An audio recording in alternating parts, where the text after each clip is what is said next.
गोरक्षनाथ मंदिर गोरखपुर में पुलिस के जवानों पर किए गए जो गंभीर मामला है, एक साजिश का हिस्सा है और इसको एक आतंकी घटना कहा जा सकता है। ये गंभीर मामले पर मैं चाहूंगा कि विस्तृत रूप से एडीजी एलओ साहब जो है इस पर आपको ब्रीफ करें और साथ में माननीय मुख्यमंत्री जी ने जो निर्देश दिए हैं उन पर मैं अंत में आपको बताऊंगा। प्रशांत।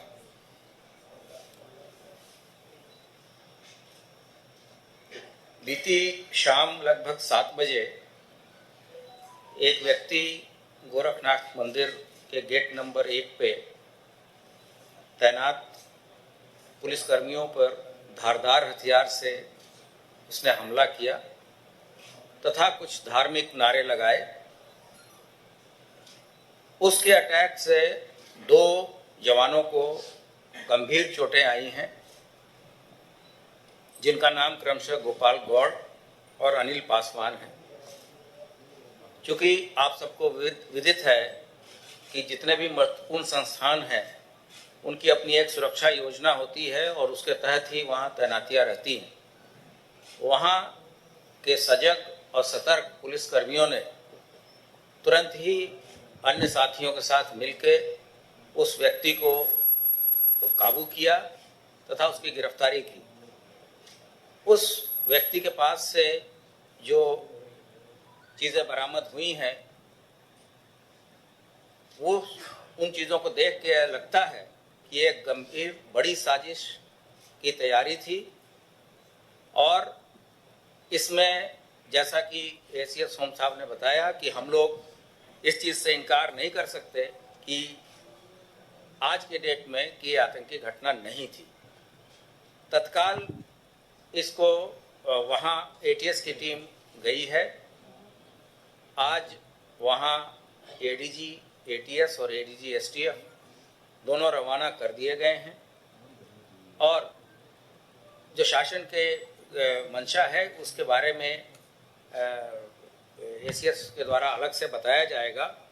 लेकिन जो दस्तावेज हम लोगों को अभी तक प्राप्त हुए हैं वो काफ़ी ही सनसनीखेज हैं और विवेचना के बाद से बिना विवेचना के गुणवत्ता को इफेक्ट किए हुए जो चीज़ें आपके साथ शेयर करनी होंगी हम तत्समय बताएंगे। अभी विवेचना बहुत ही प्रारंभिक स्टेज में है।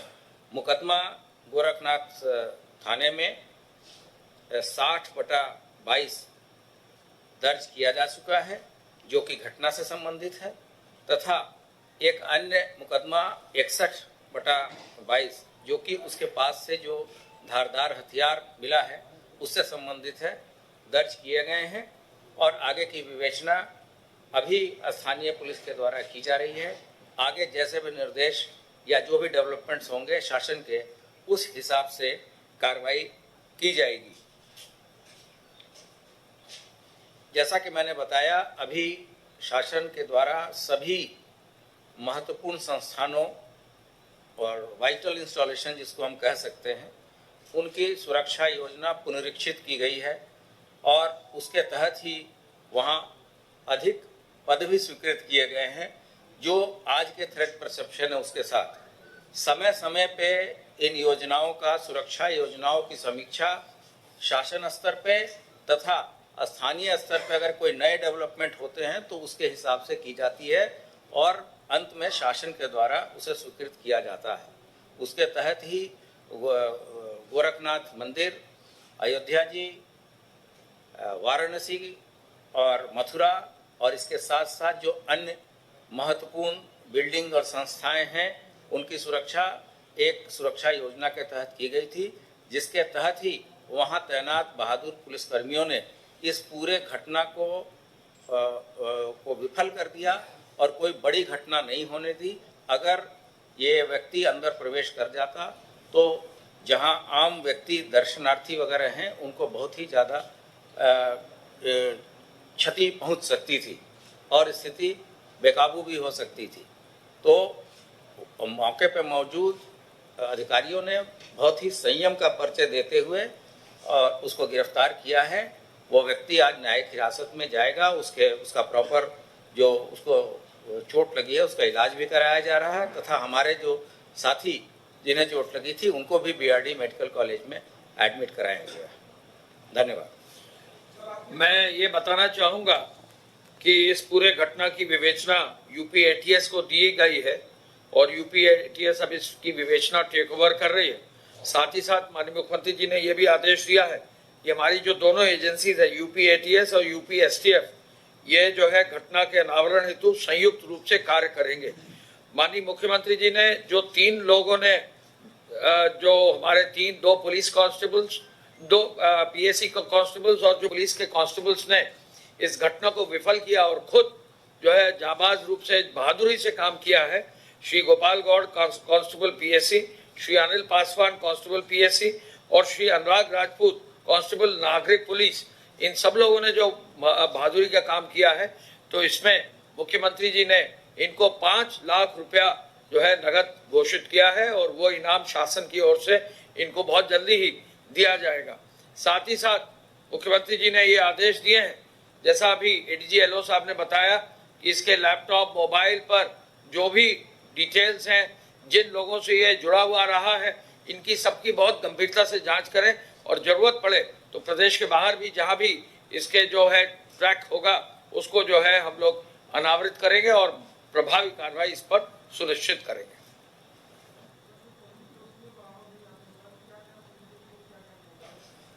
ये मैंने जैसा कि बताया प्रारंभिक तौर पे उसके पास से लैपटॉप, उसके मोबाइल्स बरामद हुए हैं और उससे जो चीज़ें पता चली हैं उनके बारे में हमने आपको शेयर किया। साथ साथ हमने बताया कि जो विवेचना को प्रभावित न करे ऐसी सूचनाएं हम अभी भी दे रहे हैं और आगे भी जो जो चीज़ें डेवलपमेंट्स होंगी इसमें बताएंगे। हम इसमें सभी एजेंसियों की भी मदद लेंगे तथा ये भी सुनिश्चित करेंगे कि इस व्यक्ति के द्वारा कहां कहां ट्रैवल किया गया है और ये व्यक्ति किसके साथ संपर्क में था। ये किसी विदेशी कंट्री में तो नहीं गया या कहीं से ये बड़े षड्यंत्र का हिस्सा तो नहीं है। इन आदि बिंदुओं पे विवेचना जो एटीएस के द्वारा की जाएगी, लेकिन अभी से इस बारे में कुछ भी कंफर्म तरीके से बता देना उचित नहीं है। जब तत्समय जब चीज़ें इस तरह से आएंगी हम लोग आपके साथ अवश्य शेयर करेंगे।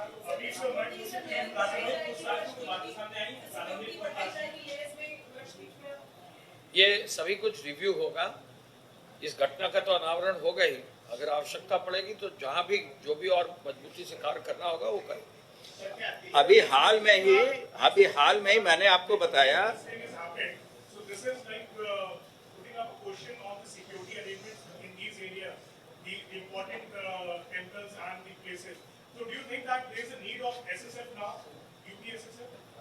देखिए, हमारे पुलिस के कांस्टेबल्स ने ही उसको जो है विफल किया है और बिल्कुल आउटर पेरीमीटर पर ही उसको विफल कर दिया है, तो प्रभावी और मजबूत कार्रवाई कर दी गई है। जो भी आवश्यकता होगा वो कार्य सुनिश्चित करेंगे और 5 लाख रुपए की घोषणा इसलिए दी गई, इन लोगों ने जाबाज रूप से जो है बहादुरी से काम किया। Thank you.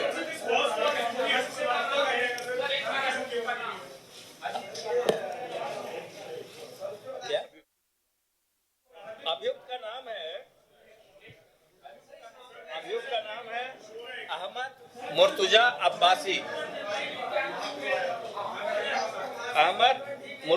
अब्बासी पुत्र मुनीर अहमद अब्बासी।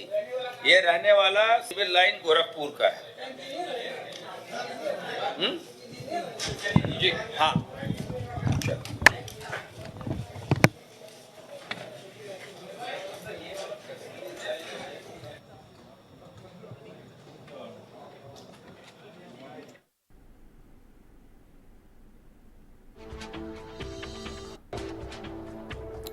तो प्रेस कॉन्फ्रेंस सुन रहे थे ADG law and order Prashant Kumar ने कई अहम बातों का जिक्र किया। उन्होंने कहा कि आरोपी गोरखपुर शहर का ही रहने वाला है, सिविल लाइन का रहने वाला है। प्रेस कॉन्फ्रेंस के बाद एडीजी प्रशांत कुमार का बयान आया है, ये आतंकी घटना हो सकती है। जांच के लिए एडीजी एटीएस गोरखपुर रवाना। आरोपियों के खिलाफ गोरखनाथ थाने में केस भी दर्ज कर लिया गया है। आरोपी मुर्तजा से पूछताछ की जा रही है। गोरखनाथ मंदिर में जो हमला हुआ उसके बारे में थोड़ी देर पहले प्रेस कॉन्फ्रेंस कर कई अहम बातों का जिक्र किया है Prashant Kumar, ADG law and order, और अवनीश अवस्थी, एसीएस होम। उन्होंने कई बातों को बताया है। सीमाप नकवी इस वक्त हमारे साथ फोन लाइन पर मौजूद हैं। सीमाप, कई